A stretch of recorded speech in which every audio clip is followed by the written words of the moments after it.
అక్కలు చెల్లెలు అన్నలు తమ్ముళ్ళు మీ అందరికీ స్వాగతం మీ అందరికీ నమస్కారం। आज जैसे हम यहाँ उतरे तो हम रामप्पा मंदिर पे गए और मैं आपको दिल से बताना चाहती हूँ कि इतना सुंदर मंदिर मैंने अपने जीवन में नहीं देखा है। ఇక్కడ మేము రాగానే రామప్ప మందిరం పోయినాం। చాలా అద్భుతమైన చాలా సుందరమైన మందిరం అని చెప్పి నేను మనవి చేస్తున్నాను। ये धरती एक पवित्र धरती है। यहाँ के शहीदों ने तेलंगाना के लिए बड़े बड़े बलिदान दिए। ఇది చాలా పుణ్యభూమి। ఇక్కడ చాలా మంది తెలంగాణ రాష్ట్రం కోసం వారి జీవితాలు త్యాగం చేసుకున్నారు। न्याय प्रिय लोगों की धरती है। ఇక్కడున్న ప్రజలందరూ న్యాయం కోరుతున్నారు। वीरों की धरती है। ఇది వీరుల భూమి। ఇది वीर श्रीकांताचार्य जी को मेरा नमन।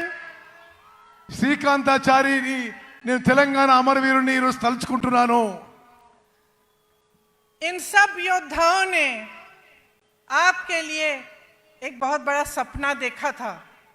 మీరందరూ కూడా ఒక పెద్ద తెలంగాణ అనే ఒక పెద్ద స్వప్నం చూసిండ్రు। ये सपना विकास का सपना था, रोजगार का सपना था और सामाजिक न्याय का सपना था। ఈ స్వప్నం ఈ కళ ప్రగతి గురించి ఉద్యోగాల గురించి సామాజిక న్యాయం గురించి మీ స్వప్నం ఉండింది। आपने इस सपने पे भरोसा किया। आपने भरोसा किया पिछले चुनाव में कि बीआरएस आपका सपना साकार करेगी और आपको अपने प्रदेश में रोजगार मिलेंगे, एक मजबूत भविष्य मिलेगा और एक सामाजिक समानता मिलेगी जिससे आप सबका विकास इकट्ठे हो पाए। మీ కలలు నిజమైతే అనుకొని సామాజిక న్యాయం జరుగుతుందని చెప్పి మీరందరూ గతంలో బీఆర్ఎస్ పార్టీని ఎన్నికల్లో నమ్మారు। आपकी उम्मीद थी कि किसानों को मजबूत बनाया जाएगा, आत्महत्याएं बंद होंगी, कि आपके जो बच्चे हैं उनका भविष्य अच्छा होगा और नौकरी करके आप अपने परिवार को मजबूत बना पाएंगे। మీ నమ్మకం మీ విశ్వాసం ఏముండనంటే రైతుల జీవితాల్లో వెలుగు నిండుతాయి, పిల్లలకు ఉద్యోగాలు వస్తాయి, మీకు బంగారు భవిష్యత్తు వస్తుందని చెప్పి మీరు అనుకున్నారు। అందుకోసం గతంలో బీఆర్ఎస్ పార్టీకి మద్దతు పలికినరు। एक आशा थी कि बाबा साहेब अम्बेडकर जी, महात्मा फूले जी, कोमराम भीम जी जैसे महापुरुषों का जो सामाजिक न्याय का सपना था वो पूरी तरह से साकार होगा। మీరు అనుకున్నారు అంబేద్కర్ ఫూలే కొమరం భీం వారి సామాజిక న్యాయం తెలంగాణలో పూర్తి అవుతుందని చెప్పి మీరు ఆశించిండ్రు। कांग्रेस पार्टी ने ये सपना समझा क्योंकि कांग्रेस पार्टी खुद एक आंदोलन से निकली थी। కాంగ్రెస్ పార్టీ మీ కల గురించి అర్థం చేసుకున్నది।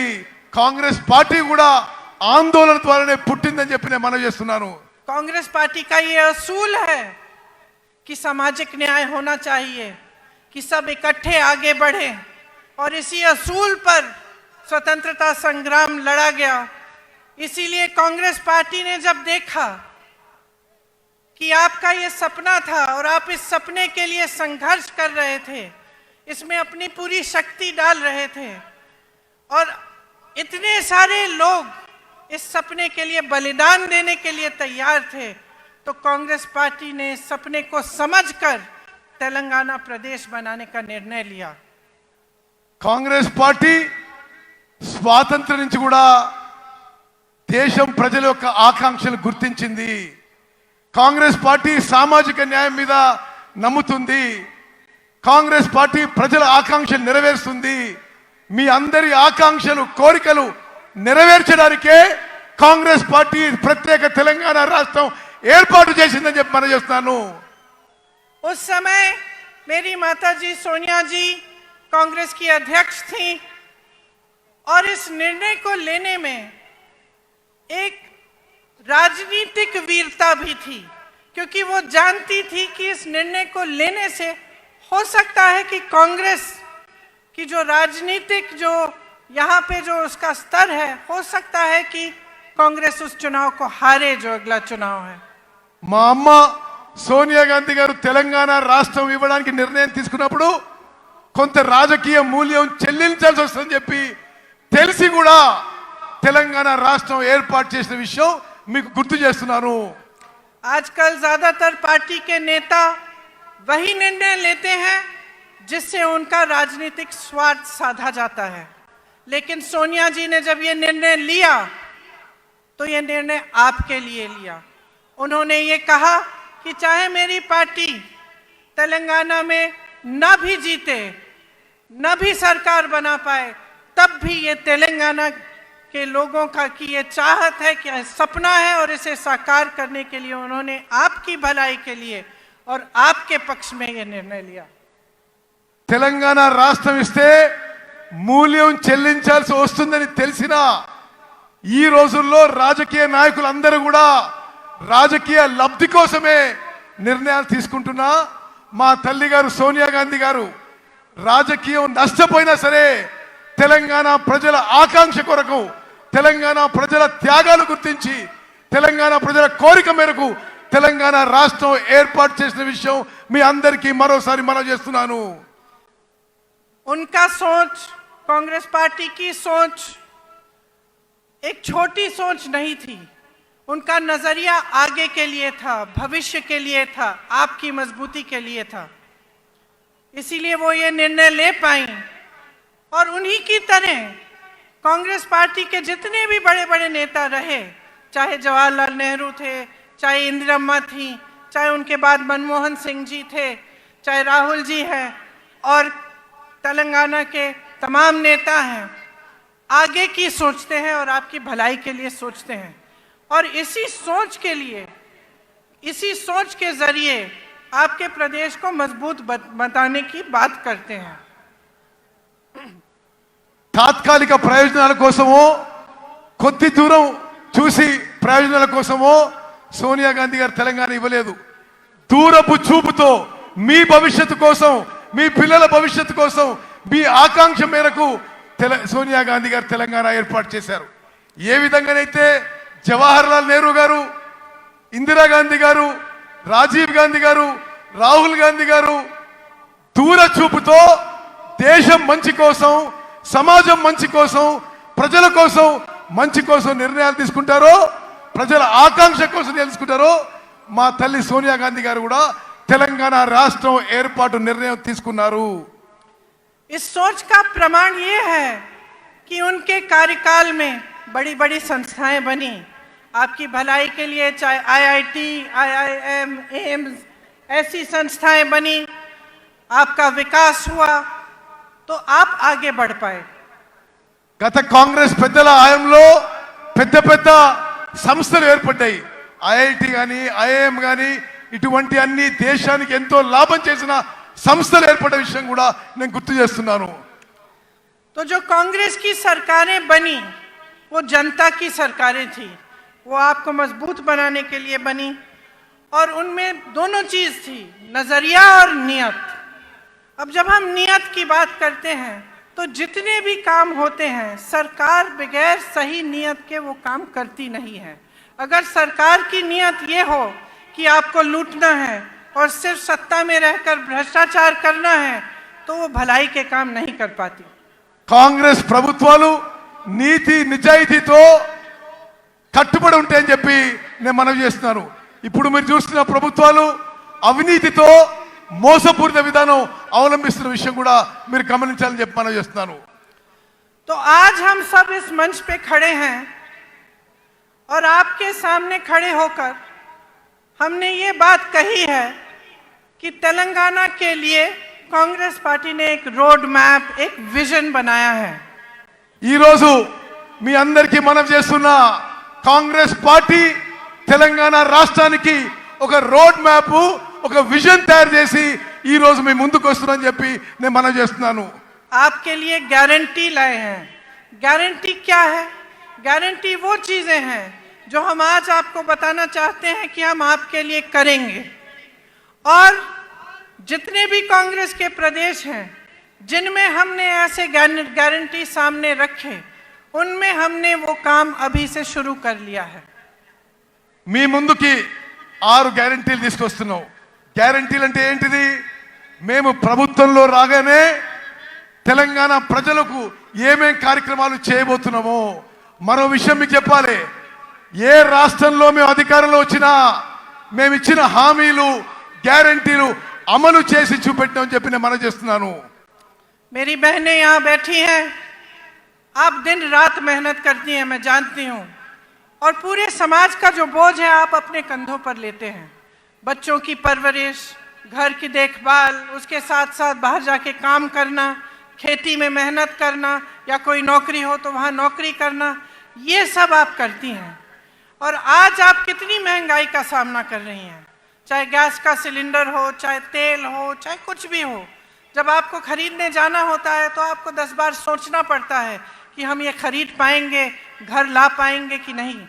कोई घर पे बीमार पड़ता है तो आपके दिल में ये बात आती है कि दवाइयाँ कैसे खरीदेंगे, उनका इलाज कैसे करवाएंगे।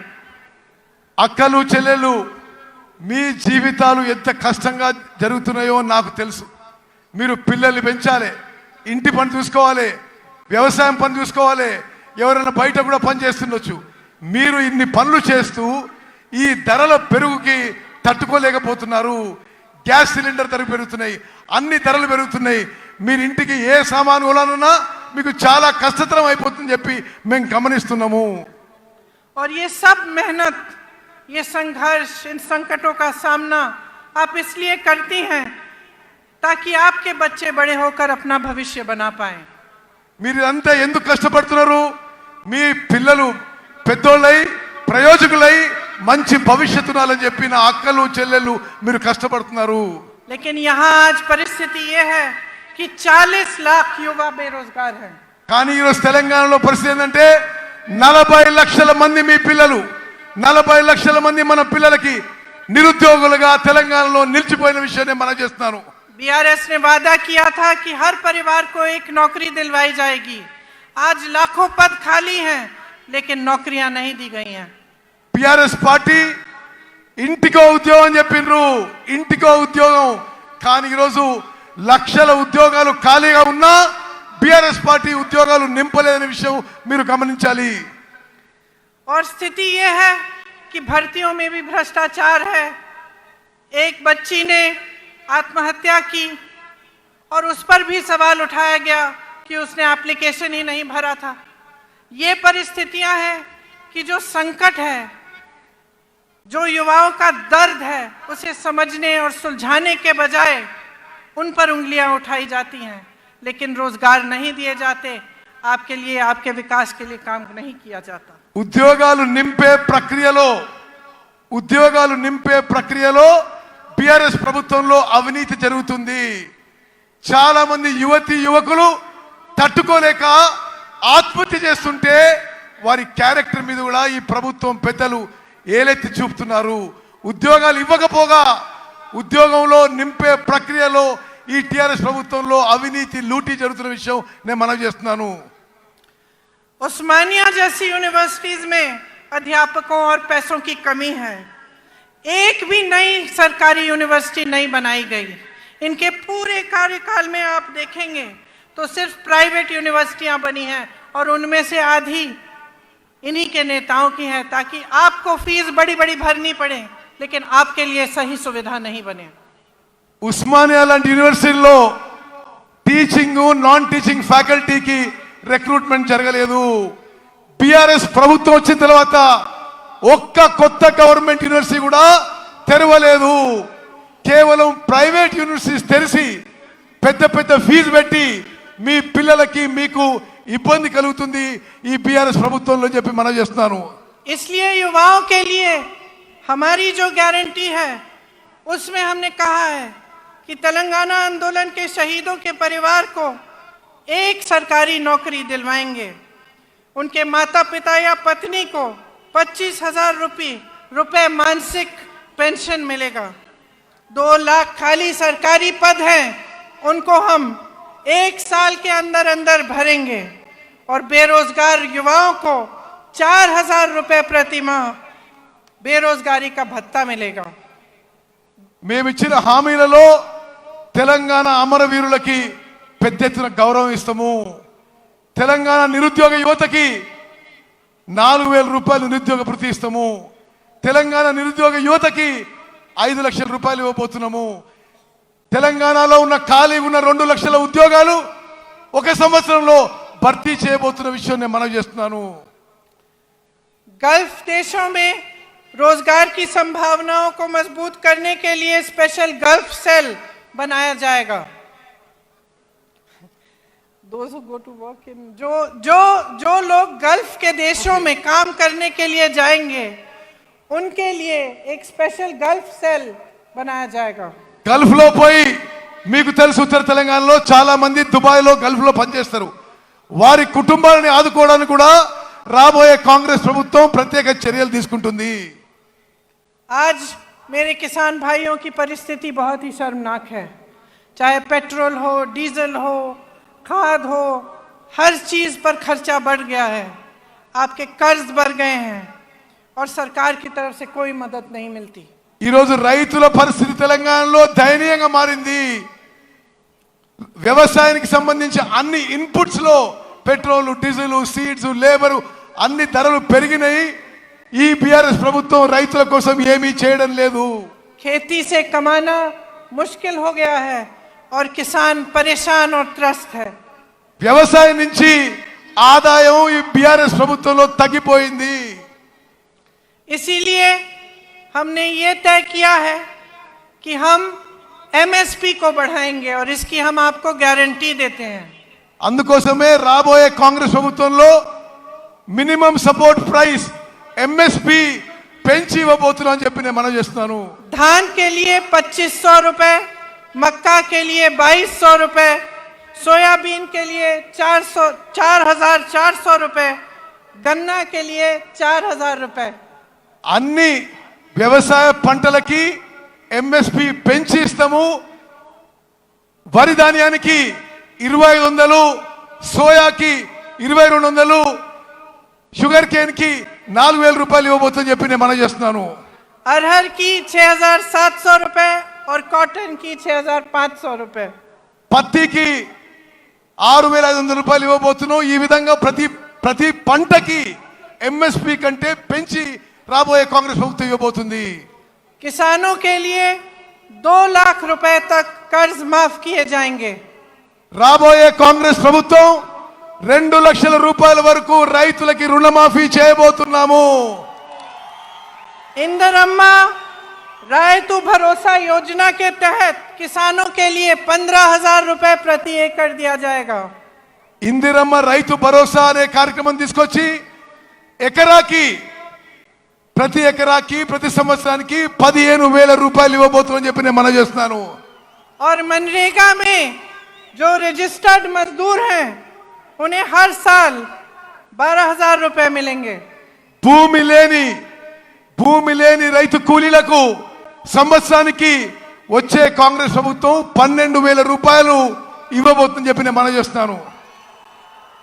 मेरे बहनों और मेरे भाइयों, ये जो आपका क्षेत्र है ये आदिवासी बहुल क्षेत्र है और आप तो जानते ही हैं कि इंदिरा जी के दिल में आपके लिए एक बहुत खास जगह थी। ఈ ప్రాంతంలో గిరిజనులు, ఆదివాసీలు పెద్ద సంఖ్యలో ఉంటారు. ఇందిరాగాంధీ గారు గిరిజనులు, ఆదివాసీలకి ఎంత ప్రేమిస్తుండ్రో మీకు తెలుసు అని చెప్పి నేను చేస్తున్నాను. ये रिश्ता जो उनके साथ आपने जोड़ा था एक आदर का रिश्ता था, श्रद्धा का रिश्ता था। उनके दिल में आपके लिए आदर थी तथा आपके लिए श्रद्धा थी और वो हमेशा ये चाहती थी कि आपकी संस्कृति को बचाया जाए और बढ़ाया जाए। वो हमेशा कहती थी कि आदिवासी संस्कृति ही दुनिया की सबसे आधुनिक और सबसे आगे सोचने वाली संस्कृति थी जिसके जरिए प्रकृति का आदर होता था। గిరిజనులు, ఆదివాసీలు మీరు ఇందిరాగాంధీ గారిని ఎంతో ప్రేమించి అభిమానించేవాళ్ళు. ఇందిరాగాంధీ గారు కూడా మిమ్మల్ని ఎంతో ప్రేమించి అభిమానించే వాళ్ళు. ఎప్పుడు కూడా మీ సంస్కృతిని, మీ కల్చర్ని మరి ప్రిజర్వ్ చేయాలని చెప్పి ఇందిరాగాంధీ గారు భావించారు. ఎప్పుడు కూడా ఇందిరాగాంధీ గారు మీరంటే ఆదివాసీలు, లంబాడీలు, గిరిజనులు అంటే ఎంతో గౌరవ మర్యాద ఉండేది.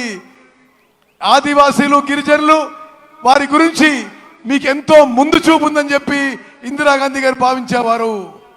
लेकिन अफसोस की बात है कि आज आपके अधिकार छीने जा रहे हैं. ఈ రోజు ఆదివాసీల, గిరిజనుల హక్కులు ఈ బీఆర్ఎస్ ప్రభుత్వ పెద్దలు లాక్కుంటున్నారని చెప్పి నేను మనవి చేస్తున్నాను. जबरन आपको जमीन से बेदखल किया जा रहा है. మీ భూముల నుంచి మిమ్మల్ని ఎలగొడుతున్నారు. आपके लिए जो डेवलपमेंट फंड है उसका आप शायद जानते नहीं होंगे, लेकिन 40% से ज्यादा अलग अलग कामों में जाता है, लेकिन आपके लिए नहीं डाला जाता. మీకు రావాల్సిన డెవలప్మెంట్ ఫండ్, అభివృద్ధి నిధుల్లో 40% ఇతర విషయాలకి ఉపయోగిస్తుందని చెప్పి నేను మనవి చేస్తున్నాను. हमने तय किया है कि एससी के लिए 18% आरक्षण दिया जाएगा और एसटी के लिए 12%. మేము వచ్చిన తర్వాత ఎస్సీలకి 18% రిజర్వేషను, ఎస్టీలకి 12% రిజర్వేషన్ ఇవ్వబోతుందని చెప్పి నేను మనవి చేస్తున్నాను. अंबेडकर अभय हस्तम के तहत एससी एसटी परिवारों को 12 लाख की मदद मिलेगी. అంబేద్కర్ అభయ హస్తం అనే కార్యక్రమం మేరకు ఎస్సీ ఎస్టీ కుటుంబాలకి 12 లక్షల రూపాయలు ప్రతి కుటుంబానికి ఇవ్వబడుతుందని చెప్పి నేను మనవి చేస్తున్నాను. इंदिरम्मा पक्का हाउस स्कीम के तहत बेघर एससी एसटी परिवारों को घर बनाने के लिए जमीन और 6 लाख रुपए मिलेंगे. ఇందిరమ్మ ఇల్లు పథకం కింద ఎస్సీ ఎస్టీలకు ఇంటి స్థలం ఇస్తూ ప్రతి ఇంటి కింద 6 లక్షల రూపాయలు మీకు ఇవ్వబోతున్నారు. और आदिवासी ग्राम पंचायतों के लिए 25 लाख रुपए दिए जाएंगे. ప్రతి గిరిజన గ్రామ పంచాయతీ, ఆదివాసీ గ్రామ పంచాయతీలకి 25 లక్షల రూపాయలు ప్రత్యేకంగా ఇవ్వబోతున్నాము. जब कांग्रेस पार्टी वन अधिकार का एक्ट लाई थी तब 8 लाख से अधिक एकड़ जमीन पर पट्टे दिए गए थे. ఈ ఫారెస్ట్ రైట్స్ యాక్ట్ కాంగ్రెస్ ప్రభుత్వం తీసుకొచ్చినప్పుడు 8 లక్షల ఎకరాలు ఫారెస్ట్ రైట్స్ యాక్ట్ కింద తెలంగాణలో కాంగ్రెస్ ప్రభుత్వం మీకు 8 లక్షల ఎకరాలు ఇవ్వడం జరిగింది. आपको याद होगा कि पोडू लैंड्स के पट्टे आपको मिले थे. పోడు ల్యాండ్స్, పోడు భూముల పట్టాలు గత కాంగ్రెస్ ప్రభుత్వం మీకు ఇచ్చింది. लेकिन बीआरएस सरकार ने ये सब बंद कर दिया. బీఆర్ఎస్ ప్రభుత్వం ఈ కార్యక్రమాన్ని పూర్తిగా నిర్వీర్యం చేసింది, ఆపేసింది. मैंने महिलाओं की बात की. मेरी बहनों, आपके लिए महालक्ष्मी योजना के तहत 2500 रुपए हर महीने दिए जाएंगे.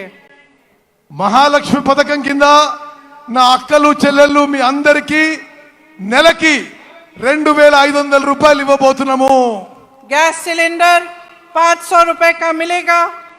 और जो लड़कियां शिक्षा प्राप्त कर रही हैं और 18 साल की उम्र से ऊपर की हैं, उन्हें एक इलेक्ट्रिक स्कूटर दिया जाएगा. గ్యాస్ సిలిండరు, అందరికీ గ్యాస్ సిలిండరు 500 రూపాయలకే గ్యాస్ సిలిండర్ ఇవ్వబడుతుంది. అదేవిధంగా 18 ఏళ్ళు దాటిన నా చెల్లెలకి, చదువుకున్న వాళ్ళకి ఎలక్ట్రిక్ స్కూటీ ఇవ్వబోతున్నాము. देखिए, आपको चुनना है. एक तरफ बीआरएस की सरकार है. शुरू में उन्होंने तेलंगाना की बात की थी, लेकिन आज भाजपा के साथ पूरी तरह से मिल चुके हैं. आज सरकार वो नहीं चला रहे हैं, मोदी जी रिमोट कंट्रोल से चला रहे हैं. బీఆర్ఎస్ వాళ్ళు ముందు తెలంగాణ గురించి ఆలోచన చేసినారు, కానీ ఇప్పుడు పూర్తి స్థాయిలో బీజేపీతో మిలాఖాత్ అయిపోయినరు. BRS BJP కలిసిపోయినాయి. ప్రభుత్వం రిమోట్ కంట్రోల్తో నరేంద్ర మోదీ నడిపిస్తున్నాడు. Land mafia, sand mafia, mine mafia, wine mafia सबके साथ मिले हुए हैं। जिस तरफ आप देखो आपको भ्रष्टाचार ही भ्रष्टाचार दिख रहा है। जहां लूट सकते थे वहां से लूट रहे हैं। Sand mafia, land mafia, wines mafia, mines mafia అన్ని కలిసిపోయినాయి బీఆర్ఎస్ ప్రభుత్వంలో. ఎక్కడెక్కడి నుంచి లూటీ చేయాలో మిమ్మల్ని లూటీ చేస్తున్నారు బీఆర్ఎస్ పార్టీ వాళ్ళు. और सरकार का ध्यान महंगाई को मिटाने पर नहीं है, रोजगार बनाने को पर नहीं है, आपको मजबूत करने पर नहीं है। सरकार का ध्यान सिर्फ इन माफियाओं को बचाने में लगा हुआ है। ఈ ప్రభుత్వం యొక్క దృష్టి మీ పిల్లల ఉద్యోగాలు ఇవ్వడంలో కానీ మీ జీవితాలు మెరుగుపరచడంలో లేవు. ఈ మాఫియాలను రక్షించడానికే ఈ బీఆర్ఎస్ ప్రభుత్వం ఉందని చెప్పి నేను మనవి చేస్తున్నాను. रंगारेड्डी जिले में हजारों करोड़ों के जमीन पर घोटाला किया, भूदान की जमीन रिकॉर्ड से ही गायब कर दी। రంగారెడ్డి జిల్లాలో వేల కోట్ల భూములు బీఆర్ఎస్ ప్రభుత్వంలో పెద్దలు లాక్కున్నారు. భూదాన్ మూమెంట్ లోని భూములు రికార్డ్ నుంచే తీసేసిండ్రు ఈ ప్రభుత్వం. कांग्रेस के जमाने में इन जमीनों को बेचना खरीदना मना था। కాంగ్రెస్ అధికారంలో ఉన్నప్పుడు ఈ భూదాన్ భూములని అమ్మడం గాని కొనడం గాని నిషేధం ఉండింది. आज इन्होंने ये जमीनें भी लैंड माफिया और अपने करीबों को बेच दिया है। వీళ్ళు ఇప్పుడు వచ్చిన వాళ్ళు బీఆర్ఎస్ వాళ్ళు ఈ భూములను కూడా ల్యాండ్ మాఫియాకి వాళ్ళ దగ్గర వాళ్ళకి ఇచ్చేసిండ్రు. आपको ये शब्द याद होंगे, बंगारू तेलंगाना याद है? ये शब्द, ये वादा आपको बीआरएस ने किया था कि तेलंगाना को स्वर्णिम जगह बनाएंगे। బీఆర్ఎస్ వాళ్ళు బంగారు తెలంగాణ చేస్తామని మీకు హామీ ఇచ్చి అష్యూరెన్స్ ఇచ్చి మోసం చేసిన విషయం గుర్తు చేస్తున్నా. लेकिन इन्होंने अपने लिए बड़े बड़े आलीशान महल बना दिए और आपके जो सपनों का महल था वो चूर चूर कर दिया।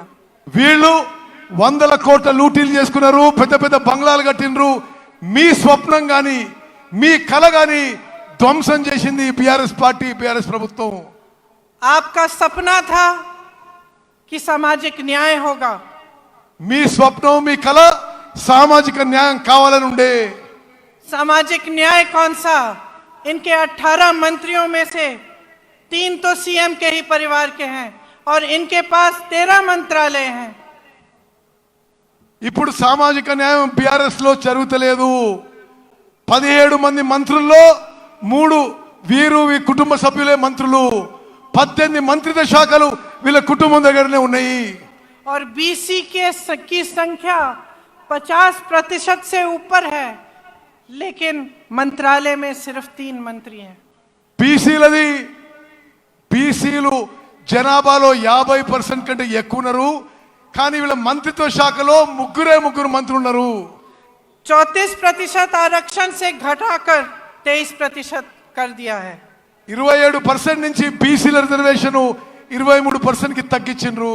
राहुल जी यहाँ बैठे हैं, सब जगह जाते हैं तो जातिगत जनगणना की बात करते हैं। बिहार में ये जनगणना की गई, पता चला कि ओबीसी, आदिवासी, शेड्यूल कास्ट के 84% लोग हैं। और आप सोचिए और अपने आप से पूछिए कि 84% लोग हैं बिहार प्रदेश में, लेकिन उनका प्रतिनिधित्व नहीं है। बिहार लो ఏ విధంగా అయితే బీసీలో కాస్ట్ సెన్సస్ జరిగిందో దేశవ్యాప్తంగా కాస్ట్ సెన్సస్ జరగాలని చెప్పి రాహుల్ గాంధీ గారు దేశమంతటా పర్యటన చేస్తున్నారు. ఎస్సీ ఎస్టీ బీసీల సంఖ్య ఎక్కువ ఉన్నా తగిన స్థాయిలో వారికి న్యాయం జరగలేదని చెప్పి మేము మనవి చేస్తున్నాము. सच्चाई ये है कि हमारे पूरे देश की यही असलियत है। हम कहते हैं कि जातिगत जनगणना करिए और ये चुप हो जाते हैं। ये गिनती भी नहीं करना चाहते कि कितने बीसी है, कितने एससी है, कितने एसटी हैं। इनको अपना हक देना छोड़िए, गिनती से डर रहे हैं। వీళ్ళు ఇప్పుడు ప్రభుత్వంలో ఉన్న వాళ్ళు కాంగ్రెస్ పార్టీ కోరుతుంది క్యాస్ట్ వైడ్ సెన్సస్ చేయాలని. నరేంద్ర మోదీ ప్రభుత్వం దీనికి నోరు మూసుకొని కూర్చుంది. వాళ్ళ హక్కులు ఇవ్వడం దూరంగా పెట్టండి, కనీసం క్యాస్ట్ వైడ్ సెన్సస్ చేయడానికి కూడా మోదీ ప్రభుత్వం ముందుకు రావడం లేదు. तो ये सामाजिक न्याय देंगे कैसे? లెక్కలే చేయనప్పుడు, కులపరంగా సెన్సస్ చేయనప్పుడు వీళ్ళు న్యాయం ఎట్లా చేస్తారు, సామాజిక న్యాయం ఎట్లా చేస్తారు? इनकी बातें खोखली हैं। चुनाव के समय बड़ी बड़ी बातें करते हैं, उसके बाद भूल जाते हैं, लूट में, भ्रष्टाचार में, इन्हीं चीजों में व्यस्त रहते हैं।